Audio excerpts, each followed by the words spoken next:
तपाईँहरूले काठमाडौँमा यो बकुला यत्रो बकुला देख्नु भएको छ? मैले पनि देखाएको थिइनँ, मैले पनि देखाएको थिइनँ। र म यो फल्दाखेरिमा दिनका दिन अहिले हेरेर छक्क परिरहेको छु कि बकुला पनि यति लामो हुँदो रहेछ, यति लामो हुँदो रहेछ।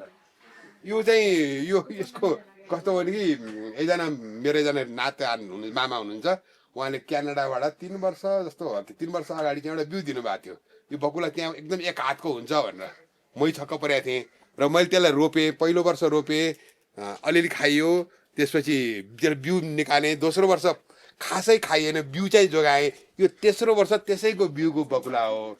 र मैले उहाँलाई पनि फोटो हालिदिएको छु, उहाँ पनि दङ्ग हुनुहुन्छ। उसका नि कम फल्यो रे यसपालि भन्दै हुनु, उहाँका नि कम फल्यो रे भन्दै हुनुहुन्थ्यो।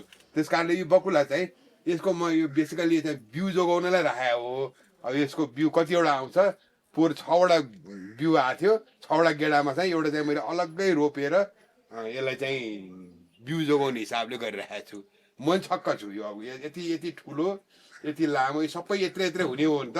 यो यसमा भएको सबै यत्रो यत्रो हुने हो नि त, गजै हुँदो हो नि।